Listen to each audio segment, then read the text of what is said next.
আসসালামু আলাইকুম রহমতুল্লাহ বরকাত। পথিক টিভির পর্দায় সত্যের মুখোমুখির সপ্তম পর্বে যেখান থেকে আমাদেরকে দেখছেন সকলকেই জানাই আমাদের পক্ষ থেকে আন্তরিক শুভেচ্ছা অভিনন্দন।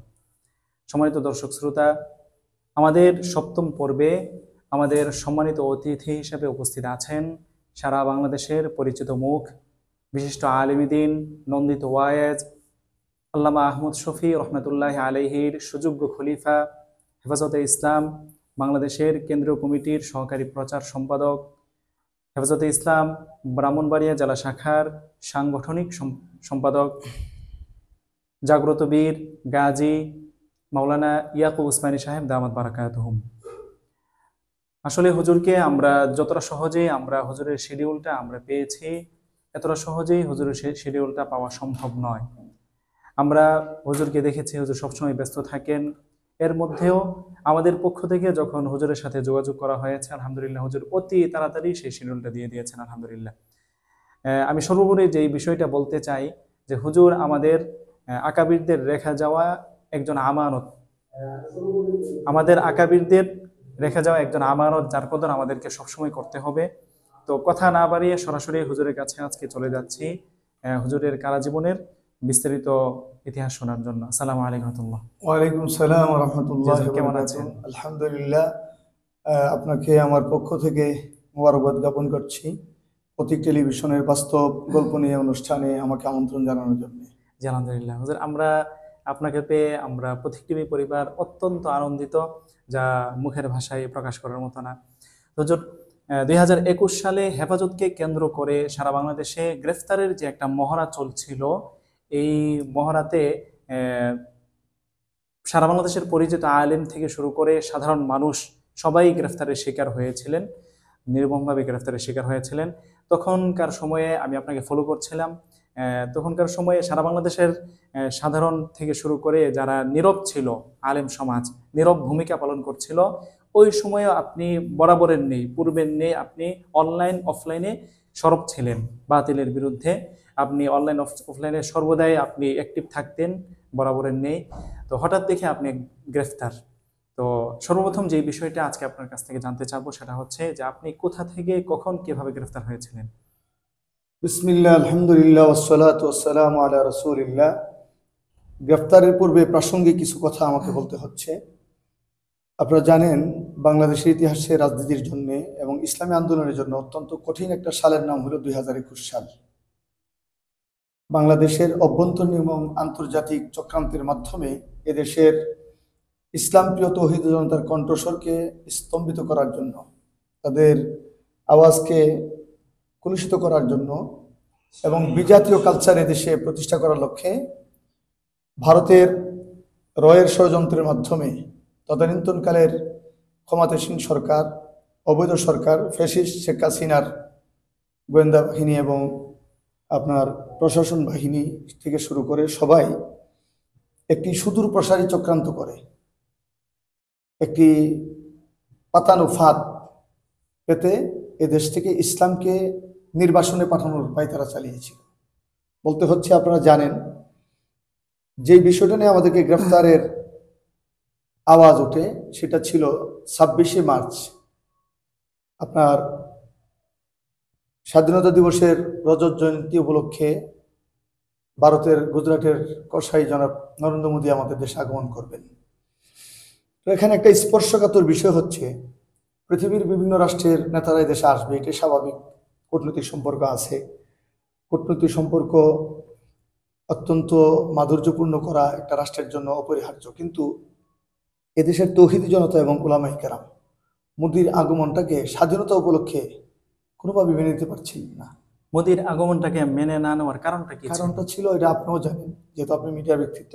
এক নম্বর হচ্ছে, পাক ভারতীয় উপমহাদেশের ইতিহাসে যত নেতা এসেছেন তন্মধ্যে ইসলাম বিদ্বেষী সবচেয়ে বড় কট্টর নেতার নাম হচ্ছে, দাঙ্গাবাজ নেতার নাম হচ্ছে মিস্টার নরেন্দ্র মোদী, যার হাতে গুজরাটের প্রায় 4,500 মুসলমান নিহত হয়েছেন, শাহাদত বরণ করেছেন। এবং সবচেয়ে বড় যে কষ্টের জায়গাটা, মুসলমানদের একটি ঐতিহ্য বাতিঘর, একটি ঐতিহাসিক স্থাপনা বাবরি মসজিদ খ্যাত 550 বছরের ঐতিহ্যবাহী মসজিদ, যা গোটা পাক ভারতীয় উপমহাদেশের মুসলমানদের একটি প্রাণকেন্দ্র বলা চলে, একটি মিথ্যা অজুহাতের ভিত্তিতে ভারতের সুপ্রিম কোর্টের কাঁধে বন্দুক রেখে একটি আইসি রায় দিয়ে রামের জন্মস্থান মিথ্যাখ্যায়িত করে এই মসজিদটিকে ভেঙে দেয়, যার ফলশ্রুতিতে তামাম পৃথিবীতে, শুধু মুসলিম দেশে না, আপনি দেখবেন এই ঘটনার পরে ইউরোপ আমেরিকা থেকে শুরু করে গোটা পৃথিবীতে যারা শালীন চিন্তাশীল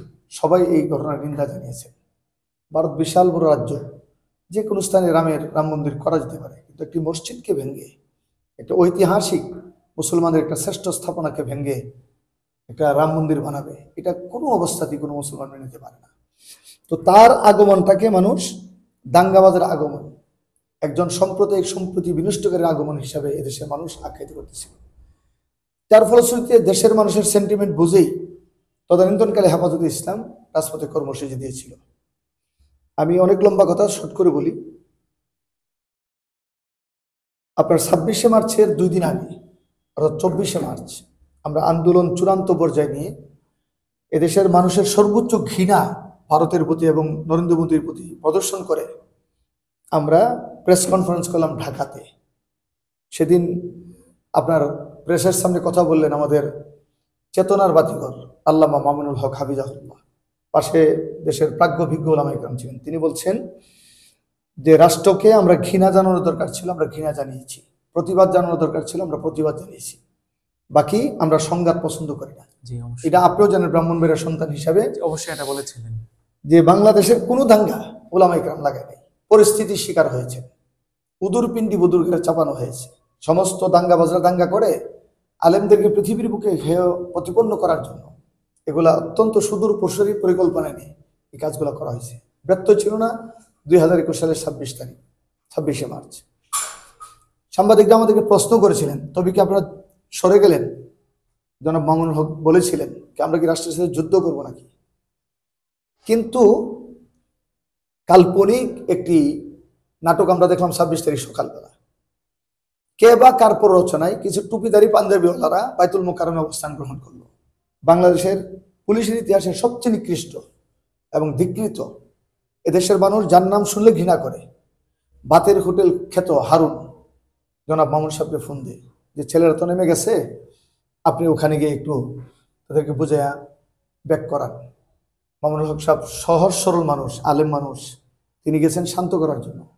এই মুহূর্তেই হেলমেট বাহিনী, শেখ হাসিনা পরাজিত শক্তির পালিত কুত্তা, যেগুলা বিগত 14 বছর যে বাহিনীর মাধ্যমে দেশের বহু মায়ের বুককে খালি করা হয়েছে, আক্রমণ করে ওখানে একজন শহীদ করে। আন্দোলন ছড়াই গেল হাটহাজারিতে, মিছিল করলো। হাটহাজারি ইতিহাসের সবচেয়ে শান্ত মিছিল ছিল। ওরা মিছিল নিয়ে মাদ্রাসা গেট ক্রস করে মোড় পর্যন্ত এসেছে, কিন্তু বিপরীত দিক থেকে পুলিশ গুলি করে 4 জন সাথে সাথে শহীদ করে দিল। এবং এই আন্দোলন ছড়াই গেল আমাদের ব্রাহ্মণবাড়িয়া। আপনি জানেন যে পৃথিবীর ইতিহাসে আমি বলবো যে ব্রাহ্মণবাড়িয়ার মতো ইসলামী আন্দোলনের মতো উর্বর জায়গা আমাদের পরিলক্ষিত হয় না। কারণ আছে ফখরে বাঙ্গাল রহমতুল্লাহ আলাই, আল্লামা ইউনুস সাহেব রহমতুল্লাহ আলাই, বড় হুজুর রহমতুল্লাহ আলাই, মুফতি আমিন রহমতুল্লাহ আলাই, আল্লামা মতিউর রহমান সাহেব রহমতুল্লাহ আলাই, মুফতি নুরুল্লাহ রহমতুল্লাহ আলাই, আল্লামা মনিরুজ্জামান সিরাজি রহমতুল্লাহ আলাই। তারা এই জমিনকে ধর্মীয় চাষ করেছেন, যার ফলশ্রুতিতে এই জমিন কখনো অনিসলামী কার্যকলাপ মেনে নেয় না। আন্দোলনে নেমেছেন গতানুগতিক মিছিল, যেটা গণতান্ত্রিক ভাষা, যেটা স্বাভাবিক রাষ্ট্রের একটা ভাষা, প্রতিবাদের ভাষা। আপনি ওই দিনকার মিছিলগুলো দেখলে আপনি আন্দাজ করতে পারবেন কোনো আলেমের হাতে, কোনো তৌহিদ জনতার হাতে লাঠি সোটাও ছিল না, সবার মুখে তাকবীরের জয়ধ্বনি ছিল। কিন্তু এক নির্মম ইতিহাস স্থাপন করলো হাসিনার পেটুয়া বাহিনী। আপনার কাউতলি থেকে শুরু করে বিশ্ব রোড পর্যন্ত বিনা উস্কানিতে গুলি করে আমাদের 16 জন ভাইকে শহীদ করে দিল। একটা আন্দোলন দমানোর জন্য এভাবে সরাসরি গুলি করা পৃথিবীর ইতিহাসে একটা বিরল দৃষ্টান্ত, যা ফেসির সরকার করে গেছে। এরপরে আমরা এর প্রতিবাদ করব। আমাদের ভাই মারা গেছে, আমাদের হাতে রক্তের দাগ। অবশ্যই এই ঘটনা কেন্দ্র করে বিভিন্ন মন্ত্রীরা আসছেন, বিশেষ করে আইজি তিনি এসেছিলেন। এসে 16 জন হত্যার কোনো কথা বলে না। কে ওই রেল স্টেশন ভাঙলো, কে আলাউদ্দিন খাঁ সুর সম্রাটের এখানে আক্রমণ করলো, কে আওয়ামী লীগের নেতাদের বাড়িতে আক্রমণ করলো, এগুলো নিয়ে হাইলাইট করা শুরু। রেল স্টেশন বা যে স্থাপনা ব্রাহ্মণবাড়িয়াতে ধ্বংস হয়েছে ওই আন্দোলনকে কেন্দ্র করে, এ বিষয়ে যদি বলতেন যে এরা এইগুলো মূলত কারা করেছে। আচ্ছা, আপনি এখন তো ডিজিটাল যুগ, the world is global village, একটা পৃথিবী এখন বিষয়টা হাতের অবশ্যই আমরা মুঠোয়। জানি, বাকি আপনার হ্যাঁ, মুখ থেকে আমরা শুনতে আপনি যাচ্ছি। দেখেন আশ্চর্য হবেন যে উলামায়ে কেরামকে তো দেখলেই চিনা যায়, তাদেরকে দেখলেই বোঝা যায় কারা আলেম। যত লোক দাঙ্গাবাজি করেছে, আগুন জ্বালিয়েছে, একজন আলেম এখানে খুঁজে পাবেন। জি অবশ্যই। কাকতালীয় ভাবে তাদের এই নাট্য মঞ্চের শিকার হলাম আমরা। এই জ্বালাও পোড়াও গুলা সব স্বার্থী নিশু মহল এই পরাজিত শক্তিরাই করছেন, এটা পিন্ডি বুদুরগারে চাপানোর জন্য। আপনি আমাকে এসপি অফিস জ্বালানোর মামলা দেওয়া হইল, আমাকে আপনার আওয়ামী লীগের নেতার বাড়ি, যে নেতার সুবন না কে জানে, তার বাড়ি জ্বালিয়ে দেওয়ার মামলা দেওয়া হইলো। অথচ আল্লাহর কসম আমি এই বাড়ি চিনিও না, আমি এই বাড়ি তো যাবো থাক দূরের কথা, আমি এই বাড়িটা চিনিও না। ওই দিন আপনি ব্রাহ্মণবাড়ি আসেন? আমি ওই দিন না, 3 দিন আমি আমার এই নেতৃত্বের স্পট ছিল কুমিল্লাতে, আমি ব্রাহ্মণবাড়িতে আসিনি। আচ্ছা যাই হোক, এই সরকার এখান থেকে একটা সংঘাত উস্কে দিল, হত্যার বাণিজ্য করলো, কারণও আছে। শেখ হাসিনা বিগত 14 বছর ক্ষমতায় ছিল ভারতের অনুকম্পায়, মোদিজিকে আকর্ষণ করলো, দেখছেন আপনাকে আনার জন্য আমি লোক মেয়েরা শেষ করতেছি, আপনি আমার দেখবেন তো দেখবেন কাকে, এটা আমি বুঝি আর কি। তো ওখান থেকে আন্দোলন যখন সারা দেশ ছড়ায় গেল, কারণ এই 16টা হত্যা তো কেউ মেনে নিবে না। কোরআন শরীফে আছে যে একটা মানুষকে হত্যা করা মানে একটা জাহানকে হত্যা করা, একটা দুনিয়াকে, একটা পৃথিবীকে হত্যা করা। যখন আপনার আন্দোলনের দাবানল ছড়ায় গেল, সরকার তখন নাটকের হাত নিলেন, একটা নাট্য মঞ্চ তৈরি করলেন, বলির পাঠা বানাইলেন আমাদের আল্লামা মামুনুল হককে, রিসুট কাহিনী। তো মানুষ তো দেখে শুনে অভ্যস্ত, কি হয়েছে ঘটনা বলতে বলতেই তাদের হাত থেকে অস্ত্র পড়ে গেল। এটা ষড়যন্ত্র অংশ ছিল। এই সুযোগেই দরপাকড় শুরু করলো। আপনি জানেন 2001 সাল থেকে মুফতি আমিনী রহমতুল্লাহ আলাইহ, শেখুল হাদিস রহমতুল্লাহ আলাইহ জমানা থেকে আমি আন্দোলন সংগ্রাম করে আসতেছি। তো এই বাতিলদের টার্গেটের আকর্ষণের কেন্দ্রবিন্দু ছিলাম অনেকের মতো আমি। আমার কাছে মেসেজ এসেছে আপনি যে কোনো মুহূর্তে গ্রেফতার হবেন। ইভেন আপনি শুনে তাজ্জব হবেন, বাংলাদেশের ইতিহাসের দুজন দীক্ষিত আওয়ামী লীগের নেতা, আমাদের উবাইদুল মুক্তাদির এবং কসবার জনাব এডভোকেট আনিসুল হক, ও আমার এলাকায় মাহফিল সংক্রান্ত বিষয় নিয়ে আমাদের জনপ্রিয়তার কাছে হেরে গিয়ে সে আইনকে বেছে নিল আমাদেরকে, আমাদের জবানকে, আমাদের কর্মপদ্ধতিকে স্টপ করার জন্য। যেখানে আমি 3 দিন আসিও নাই, এই মামলাগুলোর সাথে আমাকে ইনভলভ করে, আমি উস্কানিদাতা, আমি মদতদাতা, আমি টাকা পয়সা দিয়া সাহায্য করছি, এইভাবে মানে মিথ্যা কাল্পনিক নাটক রচনা করে আমাকে গ্রেফতারের জন্য হুলিয়া জারি করলো। আমি মুরব্বিদের পরামর্শ ফেনী চলে যাই, ওটা সেফ ভূমি ছিল।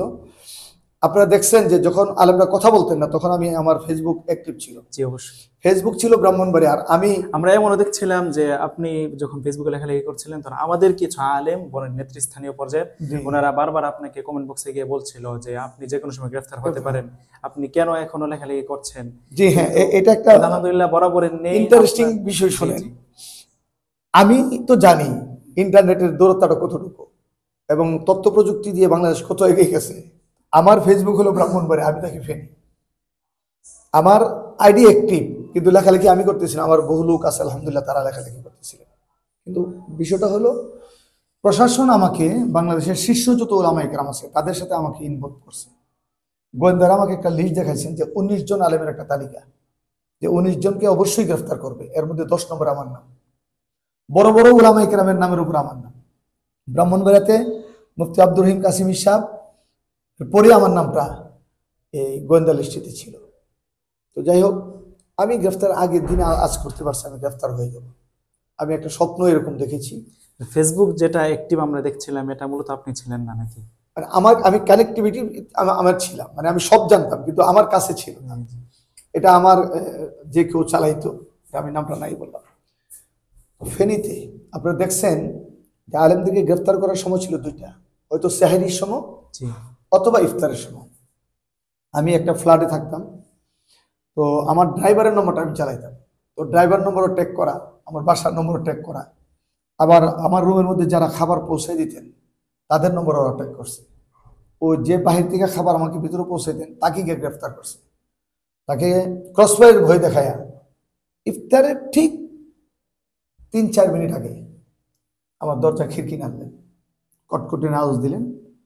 তো আমি তখনই তেলাওয়াত করতেছিলাম আর নিজের ইফতার নিজে প্রস্তুত করতেছিলাম।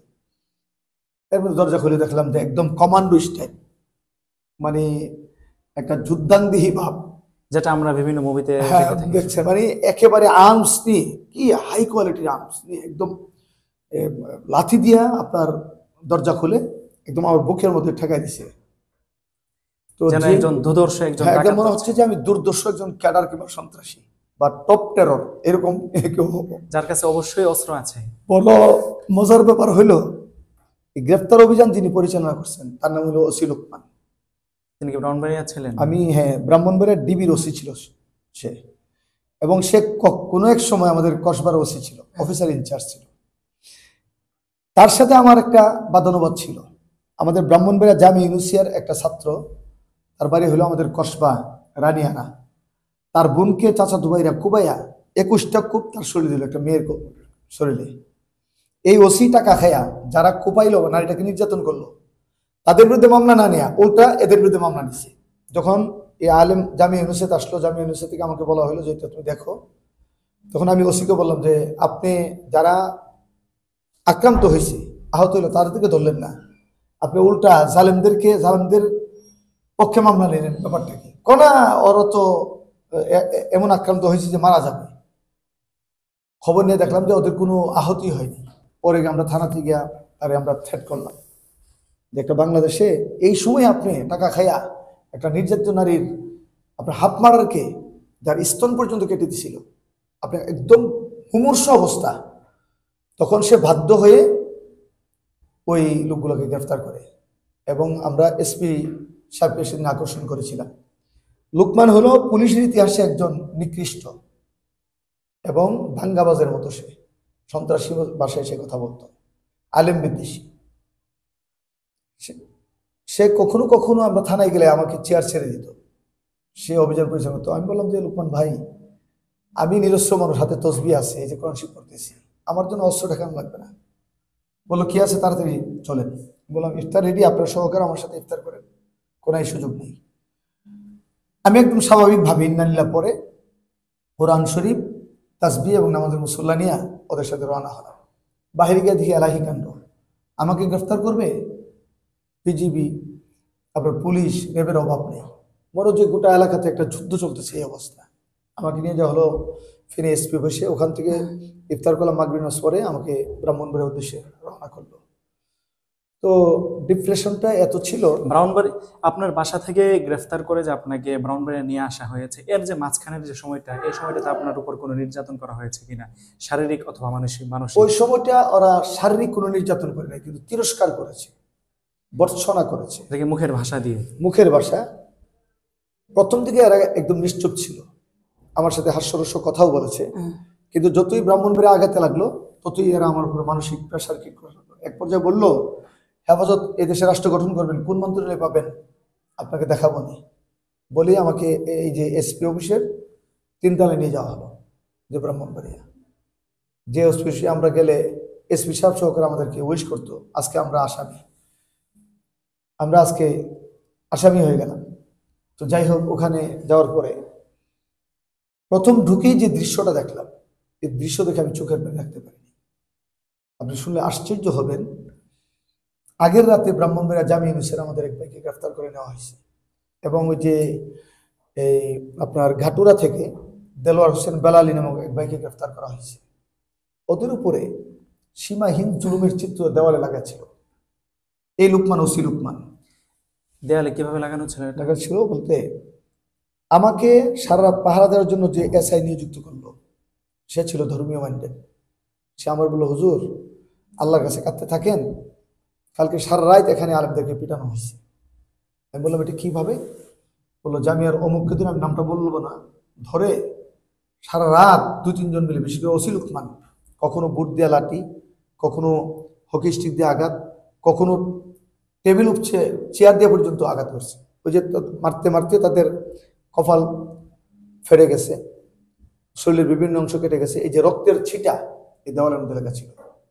এবং ওই আলেম, ওরা বাঁচার জন্য পুলিশের পায়ে ধরে বাবা পর্যন্ত ডেকেছে যে আমাদেরকে প্রয়োজনে যতটুকু শাস্তি দেন, কিন্তু এবার আমাদেরকে মেরে ফেলার কোনো অর্থ নেই। এবং এরা নিশ্চিত ছিল যে এই আক্রমণে এরা মারা যাবে। বড় দুঃখের যে জায়গা। দেখেন, আমার বয়স 46 বছর, বুঝ হওয়ার পর থেকে আমি দেখছি দেশের আলেম শ্রেণীকে সর্বমহল একটা সম্মানের জায়গা দেখে, একটা ইজ্জতের জায়গা দেখে। কিন্তু এই যে পুলিশগুলা একটা অবৈধ ফ্যাসিস্ট সরকারকে ক্ষমতা রাখার জন্য যে জুলুমের পরিধি, যে জুলুমের ইতিহাস রচনা করছে, পৃথিবীর ইতিহাসের কোনো পুলিশ এমন ন্যাক্কারজনক ঘটনা ঘটেনি। এখানে একজন আলেমকে মারছে, সমস্ত শরীর রক্তাক্ত করেছে এবং তাকে অবচেতন করে শোয়াইয়া তার মাথার মধ্যে ভুট দিয়া সজোরে চাপাতা ধরছে, চিপা বের করে দিয়েছে। আপনি আরো তাজ্জব হবেন যে দুইটা ফ্যানের সঙ্গে উলঙ্গ করে ঝুলাইছে এবং পায়খানা রাস্তার মধ্যে মোম গলায় ফেলছে। আমরা কল্পনাও করতাম না যে পুলিশ এমন বর্বর হতে পারে, এমন নিকৃষ্ট জুলুমের ইতিহাস রচনা করতে পারে।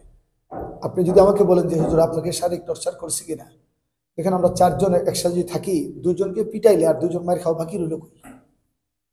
এই দৃশ্য দেখি আমরা একেবারে স্তম্ভিত হয়ে গেছি, কি হতে যাচ্ছে। এবং তাদের মায়ের উপরে যে বিষয়টা, ভাই আপনি শুনলে আমার কলিজায় কম্পন শুরু হয়ে গেছে। যে নিকৃষ্ট ভাষা এরা আমাদেরকে ইউজ করছে, গালাগালি। কুত্তাকেও মানুষ এইভাবে থার্ড ক্লাস ভাষায় ডাকে না, ইউজ করে না। এক একজন আলেমকে সেই পরিমাণ বর্ষনা তারা করেছে। কি হয়ে গেছে, আলেমরা টেরোরিস্ট, সন্ত্রাসী, লাদেন বাহিনী, তালেবান, আরো কত রকমের, এবং সর্বনিম্ন গালি দিয়ে, সর্বনিম্ন শব্দ ইউজ করে আলেমদেরকে গালাগালি করা হয়েছে। আমাদের শারীরিক নির্যাতনের চাইতে এটা আমাদের জন্য কষ্টের বেশি ছিল। কারণ আপনি জানেন, শারীরিক নির্যাতনের গা শুকায় যায়, কিন্তু কলিজাতে যে কষ্টের দাগটা লাগে এটা কিন্তু শুকায় না। আমাদেরকে ফেলে রাখা হলো ফ্লোরে। শীতের কনকন রাত ছিল, রমজানুল মুবারক, রমজান শরীফ। আমাদেরকে এতটুকু আমাদের জন্য অনুকম্পা করা হয়। আমরা মনে হচ্ছিলাম যে নির্দেশে পরবাস, আমরা মনে হয় যে ভিন্ন কোনো জাতি দেশে আসছে, এমন আচরণ আমাদের সাথে করা হয়েছে। শুক্রবার রাত্রে ছিল, জুমার রাত্র। তো জুমার রাত্রে উলামা ইকরাম, আপনি জানেন যে উলামা ইকরাম যারা আছেন জুমার রাত্রে আল্লাহর দরবারে কান্নাকাটি করেন। তো আমরাও ব্যক্তি করলাম না, যে তকদিরে যা আছে তাই হবে, আল্লাহর দিকে মতওয়াজ্জহ হতে শুরু করলাম। জুমার রাত্রটাকে এটা আপনার ডিবি অফিসে ছিল? হ্যাঁ, ডিবি অফিসে, যে বর্তমানে এসপি অফিসের যে 3 তলা যে ডিবি অফিস, ওখানে আমাদেরকে রাখা হয়েছে। সকালবেলা মনের মধ্যে শঙ্কা, আমাদের আত্মীয় স্বজনের সাথে দেখা করতে দেওয়া হবে না, কারোর সঙ্গে ফোনে কোনো যোগাযোগ করতে দেওয়া হচ্ছে না। যাই হোক, কিছু পুলিশ ছিল, ওরা ডিপলি ওদের চাকরি বাছাই আমাদেরকে হেল্প করছে। সবাই তো আর খারাপ না, কিছু ভালো মানুষ তো আছে। তো পরের দিন সকালবেলা দেখলাম যে রিমান্ডে নিয়ে আসা হলো আব্দুল রহিম কাসিম সাহেবকে, যে পাশের ওনার যে আয়ু, আমার একই আয়ু ছিল। আমি হুজুরকে দেখে একটু আপ্লুত হয়ে একটু মুসাফা করতে গেছিলাম, এর মধ্যে এমন জোরে ধমক আর আমাকে গালি দিল, আমি লাফ মাইরা উঠছি যে আমার পাশে একজন হুজুর, উনিও আসামি, আমি আসামি, একটু মুসাফা করবো, সালাম দেবো, এই সুযোগটা পর্যন্ত আমাকে দেওয়া। এই লোকটা কে ছিল? ওসি লুকমানি? ওসি লুকমানের আয়ু আর কি, আয়ু যে সে ছিল। বাকি সবগুলার মূল নায়ক হলো ওসি লুকমান।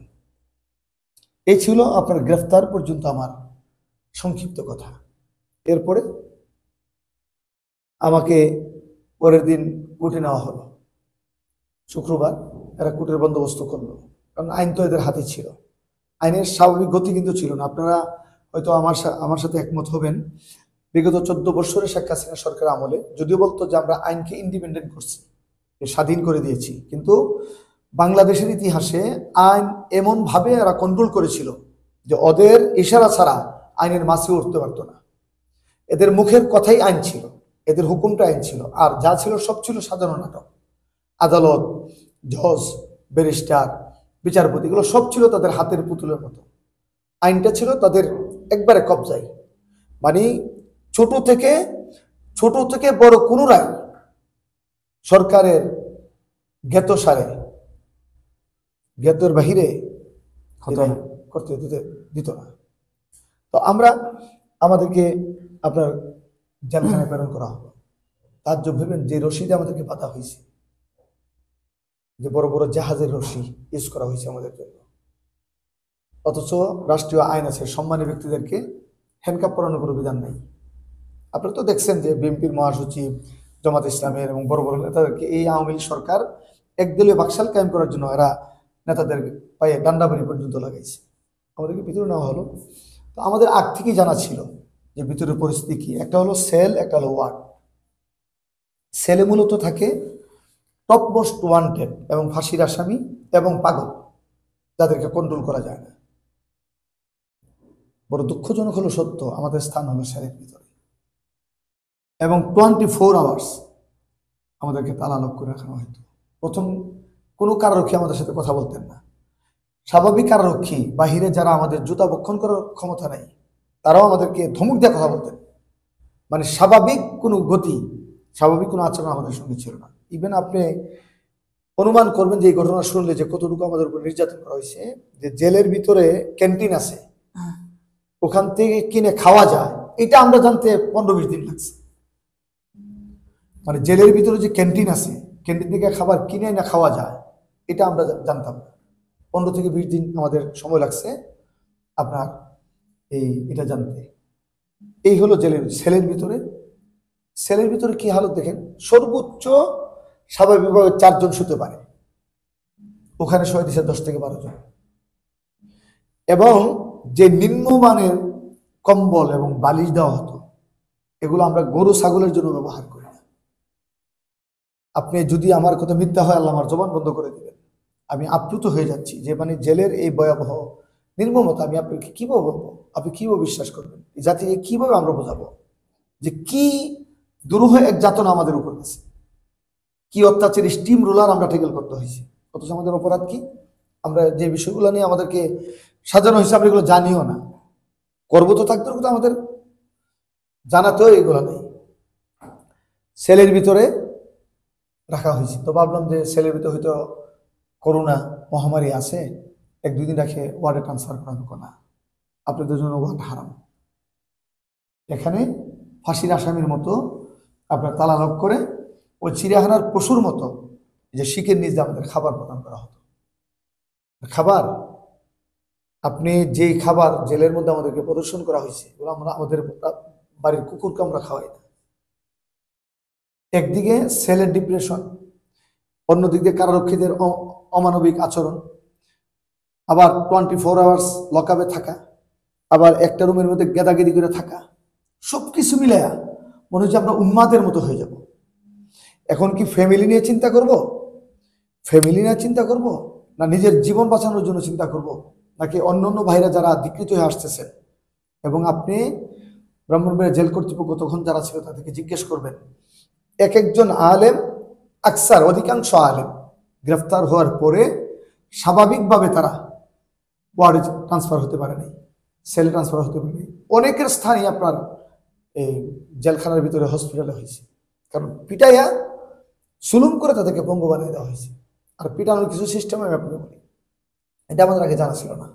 হ্যান্ডকাপ পড়ায় পেছন দিকে এরকম করে কাত করে শোয়াইতেন, অনেকে চিৎ করে শোয়াইতেন, পায়ের মধ্যে রশি দিয়ে বাঁধতেন, পায়ের তালুর মধ্যে এই মোটা রুল দিয়ে সজোরে আঘাত করে, মানে শরীরে যতটুকু শক্তি আছে এতটুকু শক্তি প্রয়োগ করে আইনটাকে পিটানো হয়তো। আপনার এই মাইটটা হলো কি, আমাকে কারো কি বললো যে হুজুর এটা হলো এক সময় সে পঙ্গু হয়ে যাবে, এটা হলো পঙ্গু বানানোর নির্যাতন। আপনি যত আলেম জেলখানাতে বের হয়েছে আমি সহ, আপনি দেখেন কোনো আলেম সুস্থ নেই। হয়তো আজকে তার হাঁটুর ব্যথা, কালকে তার মেরুদণ্ড ব্যথা, পরশুদিন তার ব্রেন ব্যথা।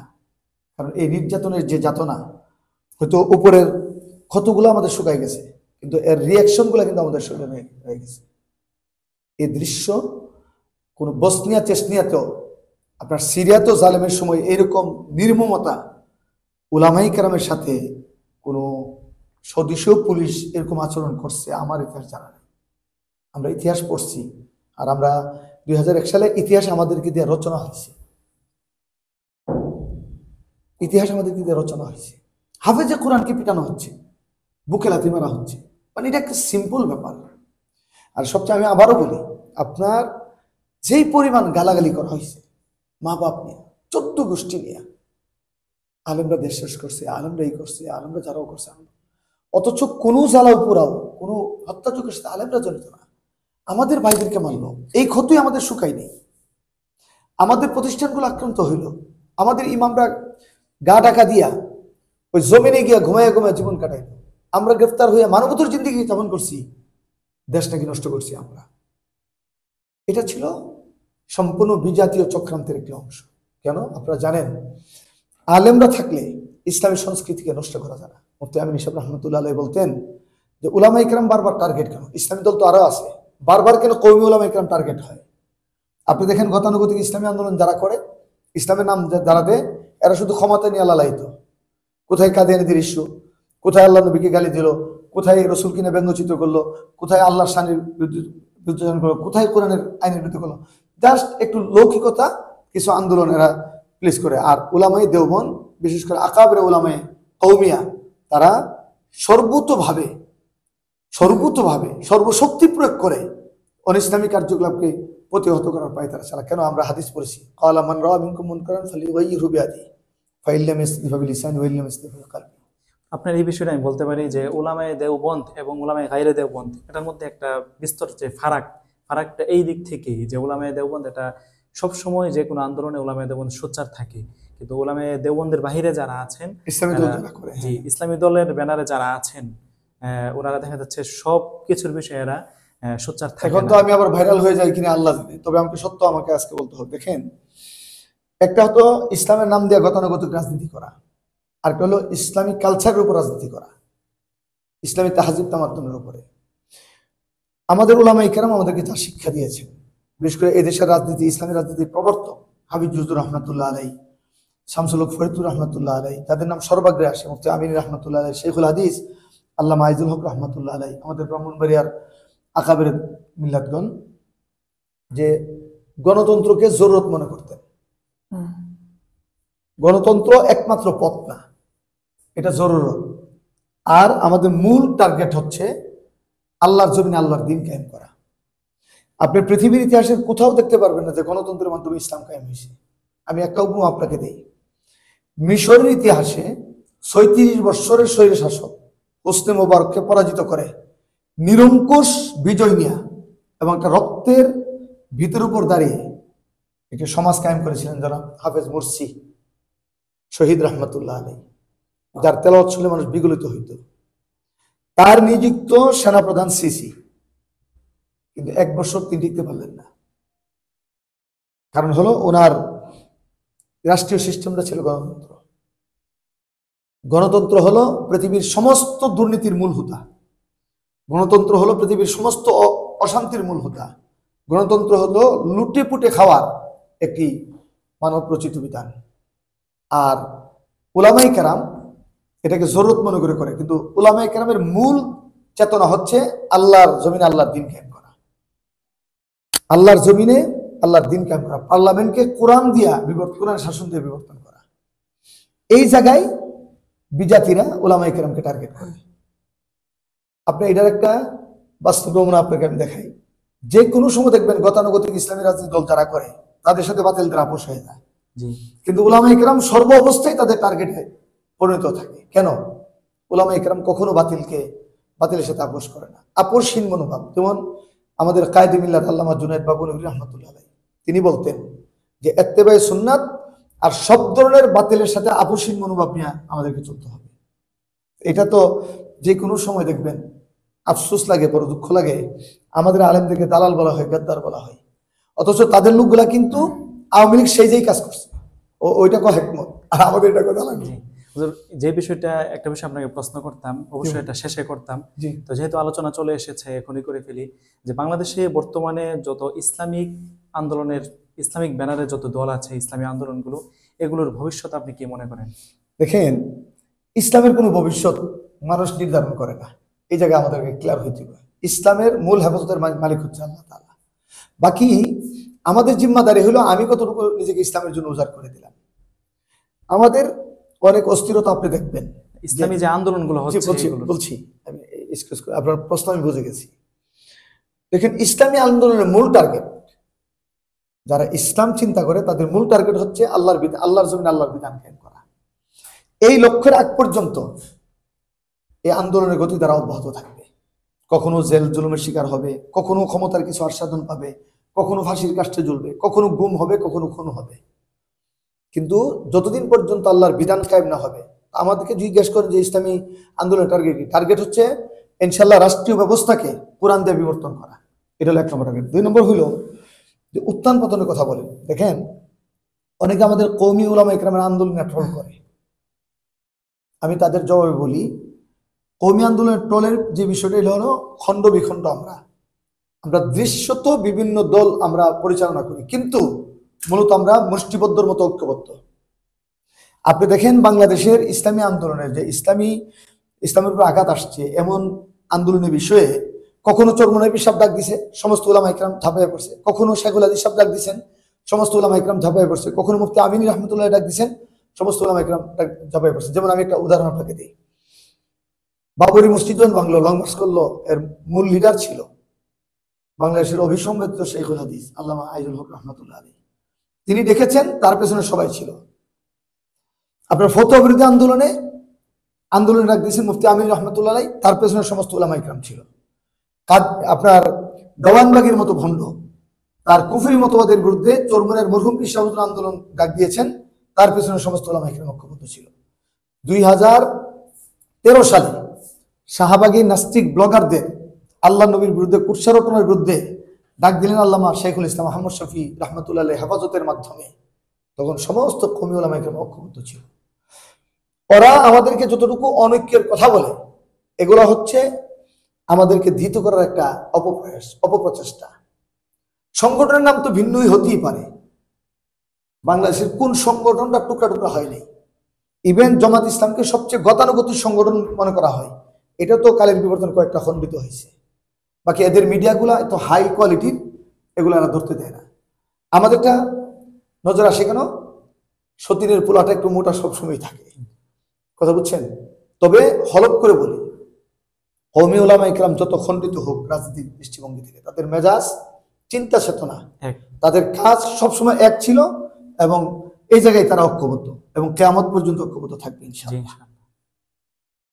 সম্মানিত অতিথি, আমরা যে বিষয়টা আমরা আপনার কাছ থেকে এই পর্যায়ে জানবো সেটা হচ্ছে যে কারাগারে যে আপনি যে একটা সময় ছিলেন, দীর্ঘ একটা সময়, এই সময়ে আপনাকে রিমান্ডে নিয়ে যাওয়া হয়েছে কিনা? মোট কতবার আমি রিমান্ডে? 3বার রিমান্ডে গেছি। তিনবার আমাকে রিমান্ডে নেওয়া হয়েছে। রিমান্ডে শারীরিক নির্যাতনের পাশাপাশি যে রুমে আমাদেরকে রাখা হতো, এই রুমেই আপনি স্তম্ভিত হয়ে যাবেন। রিমান্ডের বিভৎস যন্ত্রণার কথা এগুলো বলে আপনি আমাকে আপ্লুত আর করেন না। শুধু এতটুকু বলেন, রিমান্ড মানে ছিল একটা অমানসিক একটা যাতনার নাম। বলছেন বাংলাদেশের কোনো আইনে একথা লেখা নাই যে রিমান্ডে আসামিকে পিটাইতে হবে। বিশেষ করে রাজনৈতিক নেতৃবৃন্দকে, আলেমদেরকে পিটাইতে হবে। তাদের পিটানো থেকে কোনো আলেম বাঁচতে পারেনি, তাদের জুলুম থেকে কেউ বাঁচতে পারেনি। ইভেন তারা আমাদেরকে শারীরিক নির্যাতন করার পাশাপাশি কুরআন সুন্নাহকেও গালাগালি করছে, আল্লাহ আকবরের বিরুদ্ধে কথা বলছে। এটা একটা বিভৎস যাতনা আমাদের জন্য। সম্মানিত দর্শক শ্রোতা, আমরা এতক্ষণ যাবৎ সরাসরি আমাদের, আপনার অনুমোদন হইলে আর একটু কথা আমি একটু শেয়ার করে শেষ করি। বর্তমান জুলাই বিপ্লবের পরে যে বিবর্তনটা বাংলাদেশে আসলো, এই সময়ে উলামায়ে কেরামের বর্তমান ভূমিকা এবং উলামায়ে কেরামের অবস্থান আপনি দেখেন, অত্যন্ত সুকৌশলে আলেমদের অবদানগুলোকে পাশ কাটাইয়া এখন আবার এই বাম রামের রাজ্য কায়েম করার পায়তারা চালাচ্ছে। 2013 সালে যদি আল্লাহ আহমদ শফি রক্ত দেওয়ার সূচনা না করতেন, এদেশের এই জুলাই বিপ্লব হতো না।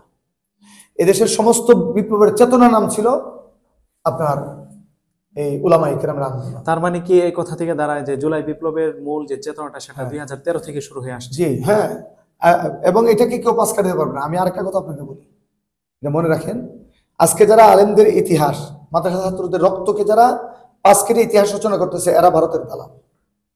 এবং এই দালালগুলো যতদিন থাকবে ততদিন পর্যন্ত এই দেশ স্বাধীন হবে না, মানে পূর্ণাঙ্গ স্বাধীনতা লাভ করবে না।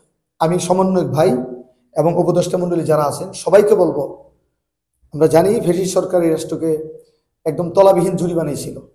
ওই সময় টিকে থাকাটা সরকারের জন্য চ্যালেঞ্জ ছিল দুইভাবে। এক হলো অর্থনৈতিক পুনরুদ্ধার করা, 2 নম্বর হলো আইনকে জায়গায় নিয়ে আসা। এই আপনার ইউনূস সরকারের একটা সফলতা হইল এই জায়গায় একটা ভারসাম্যতা রাষ্ট্রে আসছে, কিন্তু রাষ্ট্রকে যেন প্রস্তাবিত করতে না পারে, পরাজিত শক্তিকে দুর্বল ভাবার কোনো সুযোগ নেই। এই জন্য আলেমদেরকে অবশ্যই প্রতিনিধির মধ্যে রাখতে হবে। আল্লাহ তাআলা আমাদেরকে এগুলো বোঝার তৌফিক দান জি, অবশ্যই। সম্মানিত দর্শক শ্রোতা, আমরা এতক্ষণ যাবৎ আমাদের সম্মানিত অতিথি জাগ্রত বীর গাজী ইয়াকুব উসমানী সাহেব দামাত বারাকাতুহুমের সাথে আমরা আলোচনা করছিলাম সরাসরি। ওনার মুখ থেকে 2021 সালের যে একটা অবস্থা তৈরি করা হয়েছিল হেফাজতকে কেন্দ্র করে, সেটা আলহামদুলিল্লাহ আমরা ওনার মুখ থেকে অনেক আলোচনা শুনেছি, যেগুলো আমাদের জন্য খুবই উপকারী একটা বিষয়। তো এই মুহূর্তে আমরা ওনার কাছ থেকে যে বিষয়টা জানবো সেটা হচ্ছে যে, সম্মানিত মুহতারাম, আপনি যখন কারাগারে ছিলেন তখন দুদক থেকে আমরা যে বিষয়টা জানতে পেরেছি যে দুদক থেকে আপনার ব্যাংক অ্যাকাউন্ট বা আপনার আর্থিক বিষয়ের হিসাবের জন্য একটা উদ্যোগ নেওয়া হয়েছিল, এরা একটা উদ্যোগ চালিয়েছিল। এই বিষয়টা শেষ পর্যন্ত এরা কতটুকু সফল আমি হতে পেরেছে? শুধু সিম্পল একটা কথা বলি, ওরা হাজার হাজার কোটি টাকা লুটপাট করছে। সাবেক অর্থমন্ত্রী আবুল মাল আব্দুল মহিদকে বলা হইলো যে হলমার্ক 4,500 কোটি টাকা কেলেঙ্কারি, সামথিং টাকা, আর আলেমদের কাছে 1 লক্ষ টাকা। আরে এত টাকা আলেমদের! আমি সারা জীবন ওয়াজ মাহফিল করে দেশ বিদেশ ভ্রমণ করে আমি একটা গাড়ি কিনেছিলাম। আমার গাড়িটা এই মামলায় আমার গাড়ি শেষ, আমার ব্যাংক ক্লোজ করা হয়েছে। এরা কোনো অনিয়ম ইলিগেল দেখে না, কিন্তু আমাদের এগুলাকে আত্মসাৎ করে ফেলছে। 54 জন যে আলেমের তালিকায় ছিল, দ্বিতীয় সেকেন্ড স্টেপে 46 জন। 46 জনের মধ্যে জুনাইদ আল হাবিব, আমার মুরব্বী হতিব বাঙ্গাল আল্লামা জুনাইদ আল হাবিবের পরেই প্রতীকে আমার নাম, আমাকে এত হাইলাইট করা হয়েছে। এরা তন্ন তন্ন করে ইনভেস্টিগেশন করে আমাদের ইলিগেল পায় না, কিন্তু আমাদের সম্পদগুলোকে এরা নিয়ে গেল, আমাদের একদম রাস্তার ফকির বানায় ওরা।